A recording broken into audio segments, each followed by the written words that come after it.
ఎవరు తప్పు చేసినా ఎప్పుడో ఒకప్పుడు బయటపడాల్సిందే. ఈ విషయం పోలీసులకు బాగా తెలుసు. బహుశా అవి బయటపడతాయని ముందే తెలుసుకున్నారేమో. రాధాకిషన్ రావు గురించి ప్రశ్నిస్తే కేసీఆర్ ఇచ్చిన సమాధానం ఏంటో మీరు చూడండి.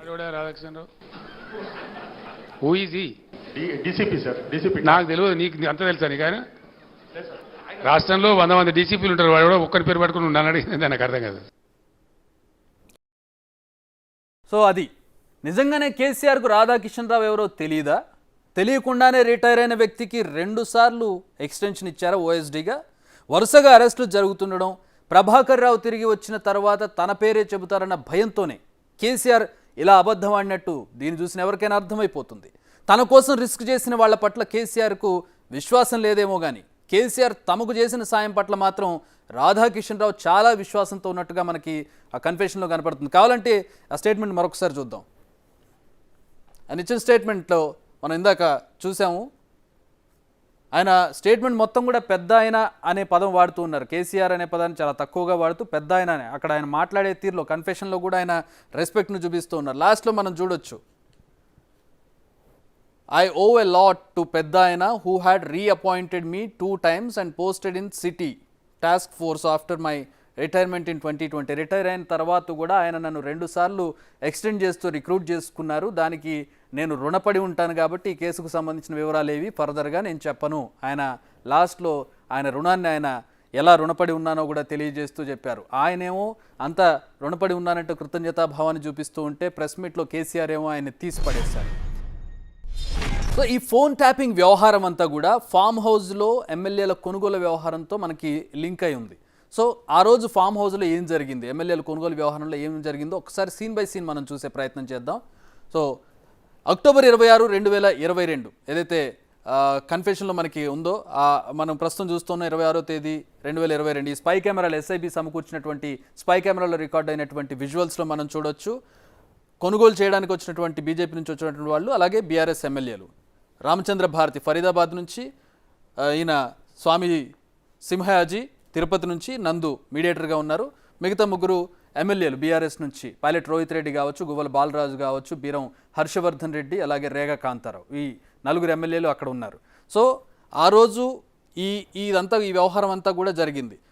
ఆ రోజు ఎఫ్ఐఆర్ ఒకసారి మనం చూసినట్లయితే ఉదయం 11:30కి పైలట్ రోహిత్ రెడ్డి కంప్లైంట్ ఇచ్చినట్టుగా, 11:30కి ఎఫ్ఐఆర్ కంప్లైంట్ ఫైల్ చేసినట్లుగా పోలీసులు చూపిస్తూ ఉన్నారు. కానీ ఇది జరిగింది సాయంత్రం, మనం టైం కూడా చూడొచ్చు, సాయంత్రం పూట జరిగింది ఇది.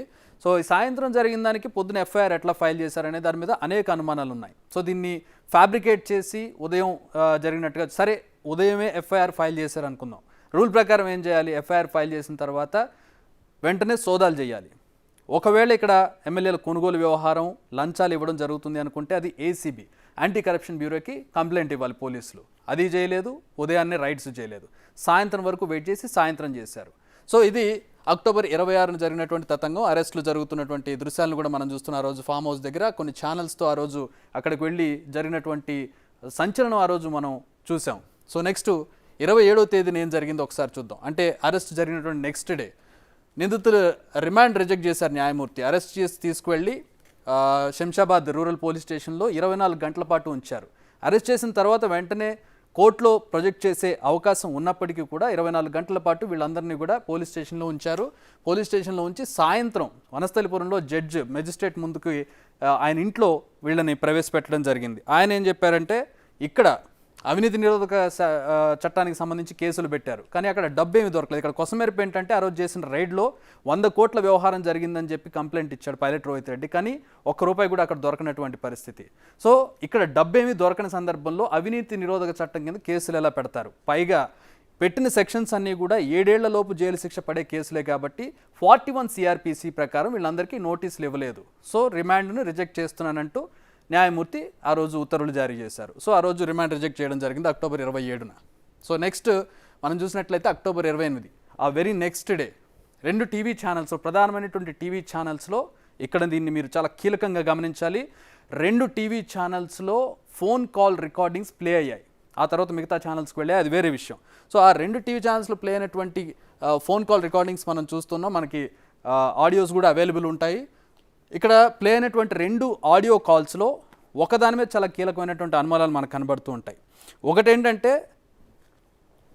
రోహిత్ రెడ్డి స్వామీజీతో మాట్లాడినటువంటి రామచంద్ర భారత్ తోటి అలాగే నందకుమార్ తోటి పైలట్ రోహిత్ రెడ్డి మాట్లాడినటువంటి ఒక ఆడియో కాల్. ఈ ఆడియో కాల్ వరకు ఓకే, ఎందుకంటే పైలట్ రోహిత్ రెడ్డి కూడా మాట్లాడాడు కాబట్టి పైలట్ రోహిత్ రెడ్డి ఈ ఆడియో కాల్ ఇచ్చాడని అనుకుందాం. రెండో ఆడియో కాల్ వచ్చేసరికి మనకి రామచంద్ర భారతి, నందకుమార్, స్వామి సింహయాజీ వీళ్ళు ముగ్గురు, అంటే వీళ్ళు ఎవరితోటి బీఆర్ఎస్ ఎమ్మెల్యేలతో సంబంధం లేకుండా వాళ్ళ ముగ్గురు మాట్లాడుకున్నటువంటి ఫోన్ ఆడియో కాల్ ఇక్కడ రెండోదిగా ప్లే అయింది. సరే, ఇది పైలట్ రోహిత్ రెడ్డి ఇచ్చాడు అనుకుందాం. మరి వాళ్ళ ముగ్గురు మధ్యలో జరిగినటువంటి ఆడియో కాల్ ఎవరు తీసుకొచ్చారు? అయితే వాళ్ళ ముగ్గురులో ఎవరో ఒకళ్ళు ఇవ్వాలి. వాళ్ళు ఇస్తారా? ఇవ్వరు. సో వాళ్ళు ఇవ్వకుండా పోలీసులకు ఆ రెండో ఆడియో కాల్ ఎలా వచ్చింది? ఇక్కడే మనం ఇంకొకసారి కన్ఫెషన్ రిపోర్ట్లోకి వెళ్ళాలి. ఒకసారి కన్ఫెషన్ మనం చూద్దాం. ఇక్కడే మనం ఇంకొకసారి కన్ఫెషన్ చూడాలి. సో రాధాకిషన్ రావు ఇచ్చినటువంటి కన్ఫెషన్లో ఈ పారాలో మనం లాస్ట్లో చూసినట్లయితే the surveillance and provided one audio clip by ఇంటర్సెప్టింగ్ the cell phones. Praneeth did the surveillance and provided one audio clip by ఇంటర్సెప్టింగ్ the cell phones. So ఇప్పుడు మనం చూస్తున్నటువంటి ఆ ఆడియో క్లిప్, ఇక్కడ కన్ఫెషన్లో ఉన్నటువంటి ఈ ఆడియో క్లిప్ ఒకటే. సో ఇక్కడ మనకి అర్థం చేసుకోవచ్చు క్లియర్గా, ఇక్కడ ఫోన్ ట్యాపింగ్ జరిగింది. ఫోన్ ట్యాపింగ్ జరగడం వల్లే ఎవరో థర్డ్ పర్సన్ ఆడియో కాల్ మనకు వచ్చింది. ఆ ఆడియో కాల్ని ప్రొవైడ్ చేసినట్లుగా ఇక్కడ రాధాకిషన్ రావు కూడా తన కన్ఫెషన్లో తెలియజేశాడు. సో ఆడియో కాల్ని ఆ రోజు పోలీసులు రిలీజ్ చేశారు. సో సీన్ కట్ చేస్తే కేసీఆర్ ప్రెస్ మీట్కి సంబంధించినటువంటి దృశ్యాలను మనం చూస్తూ ఉన్నాం. కేసీఆర్ ప్రెస్ మీట్ నవంబర్ 3వ తేదీన జరిగింది. వ్యవహారం జరిగిందంతా కూడా అక్టోబర్ 26, 27, 28. నవంబర్ 3వ తేదీన ఫామ్ హౌస్లో వీడియోలను కేసీఆర్ చూపిస్తూ మీడియా మీట్ పెట్టారు. ఆ ప్రెస్ మీట్లో ఆయన వీడియోస్ని కూడా ప్లే చేసి చూపించారు. సో అక్టోబర్ 26, 27, 28 జరిగింది. మనం దానికి సంబంధించిన వ్యవహారం అంతా సీన్ బై సీన్ చూసిన తర్వాత అక్టోబర్ 30వ తేదీన ఈ వీడియో క్లిప్పింగ్స్ని ఎవిడెన్స్గా పోలీసులు కోర్టులో ప్రవేశపెట్టారు అక్టోబర్ 30న. అండ్ నవంబర్ 3వ తేదీన కేసీఆర్ చేతికి వీడియోస్ ఎలా వచ్చాయి? అయితే పోలీసుల దగ్గర ఉండాలి లేదా కోర్టులో ఉండాలి. కానీ ముఖ్యమంత్రి కేసీఆర్ చేతికి ఈ వీడియోస్ ఎలా వచ్చాయి? పోలీసులే ఇచ్చారా, ఇవ్వొచ్చా అనే దానికి సంబంధించి అనేక ఆరోపణలు ఇక్కడ మనకు కనబడుతున్నాయి. సో ఈ వ్యవహారం అంతా ఒక ఎత్తు అయితే, ఇక్కడ మనం ప్రధానంగా గమనించాల్సింది ఫోన్ ట్యాపింగ్ వ్యవహారానికి ఫామ్ హౌస్ వ్యవహారానికి సంబంధం ఉంది. ఫామ్ హౌస్ వ్యవహారం నడిపించిందంతా కేసీఆర్ వెనకాల నుండి నడిపించారని చెప్పి తన కన్ఫెషన్లో రాధాకిషన్ రావు చెప్పారు. ఆ వ్యవహారం పారనందుకు ఏదైతే ప్లాన్ వేశారో ఆ ప్లాన్ పారనందుకు కేసీఆర్ కోపంగా ఉన్నారని కూడా చెప్పి రాధాకిషన్ రావు తన కన్ఫెషన్లో తెలియజేశారు. ఆ రోజు ఫామ్ హౌస్లో ఏం జరిగింది, నిజంగా రాధాకిషన్ రావు చెప్పే దాంట్లో నిజాలు ఏమున్నాయనే దానికి సంబంధించి మా ఇన్పుట్ ఎడిటర్ పవన్ జాయిన్ అవుతున్నారు. దీనికి సంబంధించిన మరిన్ని వివరాలు తెలుసుకుందాం. పవన్, ఇప్పటి వరకు మనం చూసాం, చాలా విపులంగా మనం పూర్తిగా అన్ని విషయాలు కూడా చెప్పాం. యాక్చువల్గా ఆ రోజు ఫామ్ హౌస్కి సంబంధించి ఆ రోజు ఏం జరిగింది, స్పై కెమెరాలు కానీ లేదంటే స్పై కెమెరాలు కొనుగోలు కానీ చార్టెడ్ ఫ్లైట్ వీళ్ళు వెళ్ళడం కానీ రాధాకిషన్ రావు చెప్పిన దాంట్లో టెక్నికల్గా ఉన్నటువంటి అంశాలు ఏంటి? ఎస్ చక్రి, ఒకసారి మనం ఎమ్మెల్యేస్ పోచింగ్ కేసు అంటే ఎమ్మెల్యేల కొనుగోలు కేసు వ్యవహారానికి వస్తే నమోదైన ఎఫ్ఐఆర్ని మనం ఒకసారి చూద్దాం.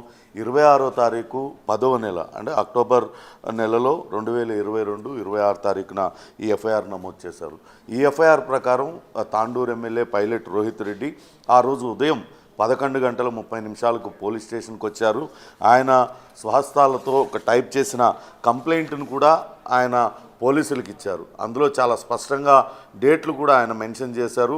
ఉదయం 11:30కు ఆయన పోలీసులకు ఈ ఫిర్యాదు ఇచ్చారు. వెంటనే దీన్ని జనరల్ డైరీ అంటే జీడీ ఎంట్రీ అంటారు, జీడీ ఎంట్రీలో వెంటనే నమోదు చేశారు. ఆ తర్వాత వెంటనే ఎఫ్ఐఆర్ కూడా నమోదైపోయింది దీనిపైన. దీనిలో ఏమని రాశారో ఒకసారి చూద్దాం. ఆయన స్వయంగా టైప్ చేసింది, ఇది MLA pilot Rohit Reddy type చేసిన విషయం. దాన్నే ఎఫ్ఐఆర్లో కూడా పొందుపరిచారు. ఎఫ్ఐఆర్లో 3 నిందితుల్ని పెట్టారు. ఎఫ్ఐఆర్ నమోదు చేసింది కూడా 26వ తారీఖు 10వ నెల 2022. అందులో ఎఫ్ఐఆర్లో పైలట్ రోహిత్ రెడ్డి చెప్పిన దాని ప్రకారం సెప్టెంబర్ 26 తారీఖున అంటే కరెక్ట్గా ఒక నెల ముందు తనను కొంతమంది వ్యక్తులు సంప్రదించారు. ఆ సంప్రదించిన వ్యక్తుల్లో ఒక ఆయన ఢిల్లీ నుంచి ఒక స్వామీజీ ఉన్నారు, సతీష్ శర్మ అలియాస్ రామచంద్ర భారతి, ఆయనతో పాటు హైదరాబాద్కి చెందిన వ్యాపారవేత్త నందకుమార్, ఇద్దరు కూడా వాళ్ళిద్దరూ తనను కలిశారు, తనతో మాట్లాడారని ఆయన ఈ ఫిర్యాదులో పేర్కొన్నారు. తను కనుక అటు బీఆర్ఎస్ పార్టీ నుంచి బీఆర్ఎస్ పార్టీకి రాజీనామా చేసి బీజేపీలో చేరి తర్వాత రాబోయే ఎన్నికల్లో బీజేపీ నుంచి పోటీ చేస్తే 100 కోట్ల రూపాయలు ఇస్తామంటూ వీళ్ళు ఆఫర్ చేశారు. నాకు 100 కోట్లు ఇస్తాననడమే కాకుండా మరికొంతమంది ఎమ్మెల్యేలను తీసుకొస్తే వచ్చిన ప్రతి ఎమ్మెల్యేకి 50 కోట్ల రూపాయలు ఇస్తామంటూ వాళ్ళు నాతో చెప్పారు. తాను ఇదంతా కూడా అనెథికల్ కాబట్టి వచ్చి ఫిర్యాదు చేస్తున్నానంటూ ఆయన ఇందులో ఆయన రాసిన ఫిర్యాదు పత్రంలో రాసి ఉంది. కానీ ఆయనను పైలట్ రోహిత్ రెడ్డిని ఈ బీజేపీ నాయకులుగా చెప్తున్న వాళ్ళు లేకపోతే హైదరాబాద్ వ్యాపారవేత్త నందకుమార్ కలిసింది సెప్టెంబర్ నెలలో. కానీ ఎఫ్ఐఆర్ నమోదైంది అక్టోబర్ నెల 26వ తారీఖు. ఆ రోజు మధ్యాహ్నం 11:30 గంటలకు ఉదయం 11:30 గంటలకు పైలట్ రోహిత్ రెడ్డి ఫిర్యాదు మేరకు ఎఫ్ఐఆర్ నమోదు చేశామంటున్నారు. అదే రోజు సాయంత్రం 6 గంటల సమయం నుంచి ఒక్కసారిగా అటు ఉన్న అన్ని స్క్రీన్ల పైన కూడా అక్కడ ఎమ్మెల్యేలను కొనుగోలు చేస్తూ దొరికిపోయారు. బీజేపీకి చెందిన అగ్రనేతలు, బీజేపీకి చెందిన స్వామీజీలు అంటూ పెద్ద ఎత్తున ప్రచారం జరిగింది. పెద్ద ఎత్తున వందల సంఖ్యలో పోలీసులందరూ కూడా ఫామ్ హౌస్ను చుట్టుముట్టారు. ఇప్పటికే రాధాకిషన్ రావు ఇచ్చిన స్టేట్మెంట్ ఆధారంగా కనుక మనం చూసినట్లయితే మొత్తం 27 కెమెరాలను అందులో ఏర్పాటు చేశారు. రాధాకిషన్ రావు స్వయంగా 2 ఆఫీసర్లను ఢిల్లీ పంపించి ఢిల్లీలో వాటికి సంబంధించిన స్పై కెమెరాలన్నీ కూడా కొనుగోలు చేసి తీసుకొచ్చి అందులో అమర్చారు. అంటే 26వ తారీఖున ఉదయం ఆయన 11:30 కంప్లైంట్ ఇస్తే సాయంత్రం 5 గంటలకల్లా ఢిల్లీ వెళ్ళి ఇవన్నీ కూడా కొనుగోలు చేసి తీసుకొచ్చి ఇక్కడ ఫిట్ చేసి వాళ్ళందరినీ రెడ్ హ్యాండెడ్గా పట్టుకోవడం అనేది సాధ్యమేనా అనే అనుమానం కలుగుతుంది. అంటే ముందుగానే pilot Rohit Reddy phone tapping జరిగింది. ఆయన ఫోన్ ట్యాపింగ్ ద్వారానే ఈ విషయం అంతా కూడా బయటపడింది.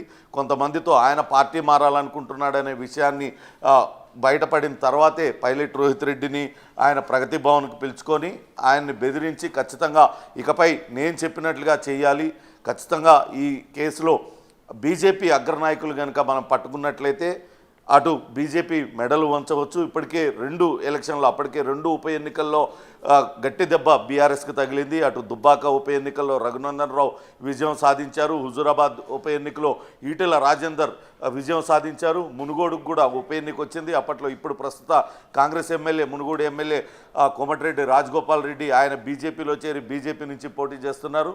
ఈ సమయంలో కనుక మనం ఇటువంటి ఒక వ్యవహారాన్ని తెర మీదకి తెచ్చినట్లయితే అటు బీజేపీని ఇరుకుని పెట్టవచ్చు. అదే సమయంలో లిక్కర్ స్కామ్లో ఇరుక్కున్న తన కుమార్తెను కూడా కొంత రక్షించుకునే ప్రయత్నం చేయవచ్చు. అందుకే ఈ రకమైన ప్లాన్ వేసినట్లుగా రాధాకిషన్ రావు చెప్పారు.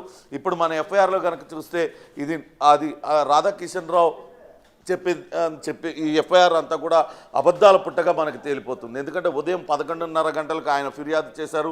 కొద్ది గంటల వ్యవధిలోనే 27 కెమెరాలు ఒక ఫామ్ హౌస్లో ఫిట్ చేయడం, అన్నిటికీ ఇచ్చేయడం అన్నీ కూడా ఇదంతా కూడా అనేక అనుమానాలకు తావిస్తుంది. అంతేకాకుండా ఆ రోజు వచ్చిన పోలీసులు 100 కోట్లు దొరికినాయి అన్నట్లుగా పెద్ద ఎత్తున వాళ్ళందరూ కూడా చెప్పారు. అంటే ఇక్కడికి వచ్చిన వాళ్ళు డబ్బులు తెస్తారు, ఆ డబ్బులు పట్టుకుందాం అనే ఆలోచనతోనే అక్కడికి పోలీసులు వచ్చినట్లుగా తెలుస్తుంది. ఇంకోటి అక్కడ సైబరాబాద్ ఎస్ఓటి పోలీసులతో పాటు హైదరాబాద్కు చెందిన పోలీసులు కూడా ఈ స్పెషల్ ఆపరేషన్లో పాల్గొన్నారు. అంటే ఎందుకు అంత ఇంపార్టెన్స్ ఇవ్వాల్సి వచ్చింది? ఖచ్చితంగా సీఎం ఆదేశాలతోనే ఇదంతా కూడా జరిగిందనేది తేటతెల్లమవుతుంది. కేవలం బీజేపీని ఇరుకున పెట్టడానికి, బీజేపీ అగ్రనాయకుల్ని తన దారికి తెచ్చుకొని తన కుమార్తెను ఈడీ కేసు నుంచి, లిక్కర్ స్కామ్ కేసు నుంచి తప్పించుకోవడానికే ఈ ప్రయత్నం చేశారనేది అయితే తేటతెల్లమవుతుంది. మరో ముఖ్యమైన విషయం, ఈ కేసు దర్యాప్తు చేయడానికి ప్రత్యేకంగా అప్పటికప్పుడు ఒక సిట్టును ఏర్పాటు చేశారు. అప్పట్లో హైదరాబాద్ కమిషనర్గా ఉన్న సివి ఆనంద్తో పాటు నల్గొండ కమిషనర్గా పనిచేస్తున్న రెమా రాజేశ్వరి, అట్లనే కమలేశ్వర్ సెంగేవార్ ఐపీఎస్ అధికారి, ఆయనతో పాటు ఇప్పుడు శంషాబాద్ డీసీపీగా ఉన్న గతంలో చేసిన జగదీశ్వర్ రెడ్డి, ఎన్ వెంకటేశ్వర్లు ఈయన ఎస్పీగా పనిచేసేవాళ్ళు, అట్లనే గంగాధర్ అప్పట్లో రాజేందర్ నగర్ ఏసీపీగా చేసిన గంగాధర్తో పాటు మొయినాబాద్ ఇన్స్పెక్టర్గా ఉన్న లక్ష్మీరెడ్డి, వీళ్ళతో ఒక సిట్టును ఏర్పాటు చేశారు. అక్కడ కేరళకి వీళ్ళని ప్రత్యేకంగా ఒక ఫ్లైట్లో అధికారులు పంపించారు. కానీ వీళ్ళలో ఈ కేసు దర్యాప్తు చేస్తున్న అధికారులు వెళ్తే మనమేమి ఎటువంటి అనుమానాలకు తావలేదు. ఇందులో కేవలం రెమా రాజేశ్వర్తో పాటు గట్టుమల్లు, అప్పట్లో ఎస్ఐబిలో పనిచేస్తున్న గట్టుమల్లుని పంపించారు. గట్టుమల్లు గతంలో హైదరాబాద్ టాస్క్ ఫోర్స్లో కూడా పనిచేశారు. గట్టుమల్లు, రెమా రాజేశ్వరి తదితరులు ఒక ప్రత్యేక విమానంలో స్పెషల్ ఫ్లైట్లో, వాళ్ళు చార్టర్డ్ ఫ్లైట్లో ఇక్కడ నుంచి కేరళ వెళ్ళారు. కేరళలో తుషార్ వెల్లపల్లి, అలానే జగ్గుస్వామి కోసం వీళ్ళు వెళ్ళారు. తుషార్ వెల్లపల్లి ఆయన అక్కడ కేరళలో భారత ధర్మ జనసేన BDJS అనే పార్టీకి అధ్యక్షుడిగా ఉన్నారు. RSS భావజాలం కలిగిన వాళ్ళు. అట్లనే ఒక జగ్గుస్వామి ఈయనను వీళ్ళిద్దరిని కూడా ఈ కేసుతో సంబంధం ఉంది. వీళ్ళిద్దరు కూడా కర్ణాటక రాష్ట్రానికి చెందిన BL సంతోష్, ఆయన బీజేపీ జాతీయ ప్రధాన కార్యదర్శిగా పనిచేస్తున్నారు. ఆయనకు అత్యంత సన్నిహితులు కావడంతో వీళ్ళని కనుక పట్టుకున్నట్లయితే ఆయన్ని ఈ కేసులో ఇరికించడం ద్వారా అటు లబ్ధి పొందాలని ప్రయత్నించారనేది రాధాకిషన్ రావు చెప్పిన విషయం. దానికి తగ్గట్టుగానే ఈ అధికారులందరూ కూడా అక్కడికి స్పెషల్ ఫ్లైట్లో వెళ్ళడం, కాకపోతే అక్కడ వాళ్ళకి ఎవరు దొరకకపోవడంతో వాళ్ళు ఉట్టి చేతులతో తిరిగి రావాల్సి వచ్చింది. ఫోన్ ట్యాపింగ్ వ్యవహారం వల్లే ఎమ్మెల్యేల కొనుగోలు వ్యవహారం అనేది, లేదంటే ఎమ్మెల్యేల కొనుగోలుకు సంబంధించిన ఈ ప్లాన్ ఏదైతే ఉందో వాళ్ళని ట్రాప్ చేసి కేసులు చేసి బీజేపీని కిందకి తీసుకురావాలి, బీజేపీని కాంప్రమైజ్ అవ్వడానికి తీసుకురావాలనే వ్యవహారం ఏదైతే ఉందో ఇదంతా ఫోన్ ట్యాపింగ్ వల్లే సాధ్యమైంది అనేది ఇటు రాధాకిషన్ రావు కన్ఫెషన్లో మనకు కనబడుతుంది. ఆ కన్ఫెషన్ త్రూ మనం డాట్స్ కనెక్ట్ చేస్తే ఫామ్ హౌస్లో ఎమ్మెల్యేల కొనుగోలు వ్యవహారానికి సంబంధించి సీన్ టు సీన్ వ్యవహారం మనం అనలైజ్ చేస్తే కనుక కన్ఫెషన్ అండ్ ఈ ఫామ్ హౌస్లో జరిగినటువంటి ఎపిసోడ్స్ అన్నీ కూడా రెండు టాలీ అవుతున్నటువంటి పరిస్థితి. ఒక పక్కన రాధాకిషన్ రావు ఎవరో కేసీఆర్ నాకు తెలియదు అంటారు, కేసీఆరే నాకు దేవుడు, ఆయనకు రుణపడి ఉన్నాను పెద్ద ఆయన అంటూ రాధాకిషన్ రావు చెబుతున్నటువంటి పరిస్థితి. మొత్తం 3 వ్యవహారాలు కూడా ఇంటర్లింక్డ్గా ఉందనేది చాలా స్పష్టంగా మనకు కనబడుతోంది. సో ఈరోజు ది నేకెడ్ ట్రూత్లో మనం క్లియర్గా చూస్తూ ఉన్నాం. ఈ ఫోన్ ట్యాపింగ్ వ్యవహారం వెనకాల ఉన్న కర్త కర్మ క్రియ కేసీఆర్ అనేది క్లియర్గా అర్థమవుతున్నటువంటి పరిస్థితి. దీనికి ప్రధానంగా ఒకటి బీజేపీని కాంప్రమైజింగ్ స్టేజ్కి తీసుకురావడానికి BL సంతోష్ని అరెస్ట్ చేయించి బీజేపీని చేతిలో పెట్టుకోవడానికి ఆయన ప్రయత్నాలు జరిగాయనేది మనకు అర్థమవుతుంది. అలాగే మునుగోడు బై ఎలక్షన్లో గెలుపొందాలి, బీజేపీని దెబ్బగొట్టాలి, ఎదుగుతున్నటువంటి ప్రతి ఎలక్షన్లోనూ స్టెప్ బై స్టెప్ ఎదుగుతున్నటువంటి బీజేపీని కిందికి తీసుకురావాలి, ఆ విజయాలకు అడ్డుకట్ట వేయాలనే ఒక ప్లాన్ కనపడుతుంది. అదే సందర్భంలో తన కుమార్తె ఎమ్మెల్సీ కవితను లిక్కర్ కేసు నుంచి బయటకు తీసుకురావాలనేటటువంటి ఒక ప్లాన్ అనేది ఈ విషయంలో మనకు కనబడుతుంది. దీనికి అంతటికీ ఫోన్ ట్యాపింగ్ని ఉపయోగించారనేది ఇక్కడ క్లియర్గా ఎస్టాబ్లిష్ అవుతుంది. సో దీన్ని ఎవరు ఉపయోగించారు, ఎలా ఉపయోగించారనేది ఈరోజు ది నేకెడ్ ట్రూత్లో మీకు క్లియర్గా అర్థమవుతుంది అనుకుంటూ ఉన్నాను. మరిన్ని అప్డేట్స్తో, మరిన్ని నగ్న సత్యాలతో నెక్స్ట్ ది నేకెడ్ ట్రూత్లో మళ్ళీ కలుద్దాం. Stay tune.